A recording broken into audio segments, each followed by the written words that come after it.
సార్వత్రిక ఎన్నికలు 2027లో వస్తాయో లేక 2029లో వస్తాయో, ఎప్పుడు ఎన్నికలు వస్తాయో వచ్చినా ముఖ్యమంత్రిగా వైఎస్ జగన్మోహన్ రెడ్డిని గెలిపించుకునేందుకు సిద్ధంగా ఉందాం అని ఉదయగిరి నియోజకవర్గ వైసీపీ ఇన్ఛార్జి మేకపాటి రాజగోపాల్ రెడ్డి పార్టీ నాయకులకు, కార్యకర్తలకు పిలుపునిచ్చారు.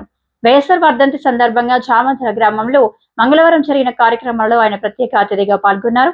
వైఎస్ఆర్ విగ్రహాలకు పూలమాలలు వేసి నివాళులర్పించారు. ఈ సందర్భంగా ఆయన మాట్లాడుతూ వైఎస్ఆర్ మరణించి 16 సంవత్సరాలైనా కూడా ఇప్పటికీ చామందల గ్రామ ప్రజలు వైఎస్ఆర్ పై చూపిస్తున్న అభిమానాన్ని మరవలేమన్నారు. ఫీజు రియంబర్మెంట్, రైతులకు ఉచిత విద్యుత్, ఆరోగ్యశ్రీ వంటి పథకాలను ప్రవేశపెట్టి ముఖ్యమంత్రిగా వైఎస్ రాజశేఖర రెడ్డి తనకంటూ ఒక ప్రత్యేక స్థానాన్ని ప్రజలలో పొందారన్నారు. అలాంటి నేత తనయుడు వైఎస్ జగన్మోహన్ రెడ్డి పాలనలో సంక్షేమ పథకాలు ప్రజలకు అందాయన్నారు.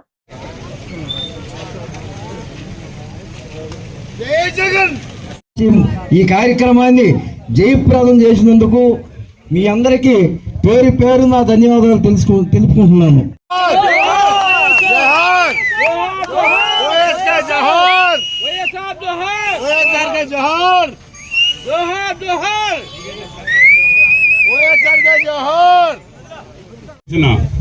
సందర్భం అనేక ఉండొచ్చు, కానీ దానిలో ఇదొకటి.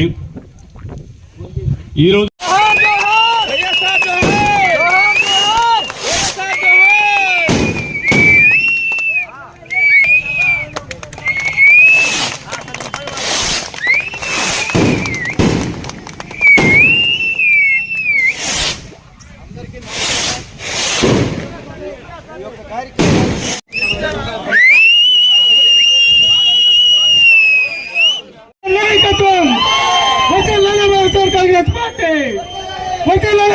కాంగ్రెస్ పార్టీ అందరూ చూడండి, క్యాంప్ సైడ్ చూడండి. వర్ధిల్లాలి మేకపాటి రాజగోపాల్ రెడ్డి గారి నాయకత్వం, వర్ధిల్లాలి మేకపాటి రాజగోపాల్ రెడ్డి గారి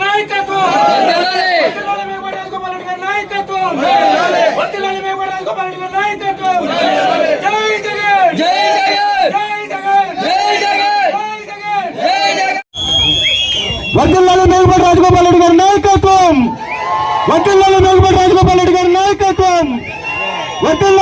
రాజగోపాల్ రెడ్డి గారి నాయకత్వం. రోజు పోలీసు డిపార్ట్మెంట్ కానీ, రెవెన్యూ డిపార్ట్మెంట్ కానీ ఏ విధంగా మనం పోయినా కూడా కనీసం మన ముఖాలు చూసే దాఖలాలు లేవు. పోలీస్ స్టేషన్కి పోయినామంటే వాడు కొట్టి, కూటమి వాడు కొట్టి పోలీస్ స్టేషన్కి పోతే మన మీద కేసులు పెడుతున్నాడు.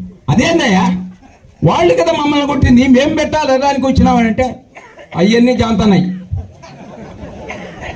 మా వాళ్ళు చెప్పిందే, కూటమి వాళ్ళు చెప్పిందే మేము చేయాలా అనే పద్ధతిలో ఉంది. అసలు పోలీస్ అనేది ఇంత దారుణంగా ఉంటుంది అనేది ఎవరు ఎప్పుడూ అనుకోలేదు. కాబట్టి ఇటువంటి ఎన్ని జరుగుతున్నాయి. ఇవన్నీ మనం వాళ్ళను వడ్డీతో సహా మనం చెల్లించుకోవాలంటే రేపు మళ్ళా 29లో వచ్చే ఎలక్షన్లలో ఖచ్చితంగా మీరు అందరూ కృషి చేసి, తర్వాత అదే కాదు ఆయన చెప్పిన సూపర్ 6 పథకాలు ఒక్క పెన్షన్ ఏదో ఇస్తున్నట్టుంది, మిగతా ఆయన చెప్పింది ఏది కూడా ఇవ్వలేడు కూడా. ఆయన ఇప్పటికే ఈ 14 నెలలు 15 నెలలకే 2 లక్షల కోట్ల అప్పులు తెచ్చాడు. జగన్మోహన్ రెడ్డి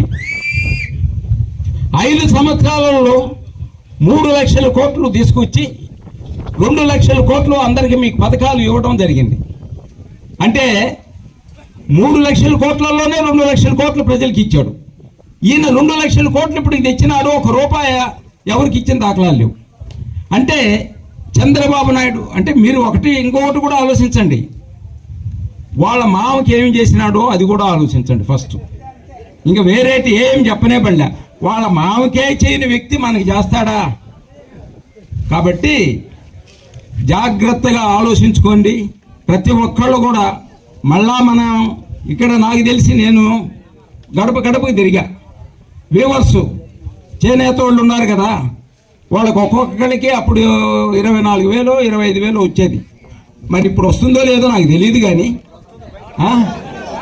ఒకటి వస్తుంది అని ఏమన్నా పొరపాటున ఏమన్నా ఇస్తున్నాడేమో అని మిమ్మల్ని అడుగుతుండా. ఇవన్నీ తెలుసుకొని మనం ప్రతి ఒక్కళ్ళు కూడా ఇక్కడ యూత్ చామాదల్లో యూత్ చాలా strong. Srikrishna Yadav youth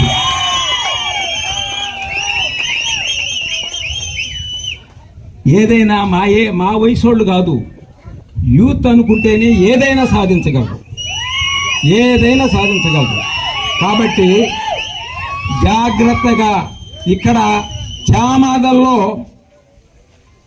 100% voting జరగాలి. మనకి జగన్మోహన్ రెడ్డిని సీఎం చేసుకోవాలా, మళ్ళా పథకాలన్నీ తెచ్చుకున్నప్పుడే ఈ బీదరికం అనేది ఆయన ఇప్పుడు ముఖ్యమంత్రి అయ్యే కానీ ఉంటే మళ్ళా బీదరికం అనేది లేకుండా చేసి ఉండేవాడు.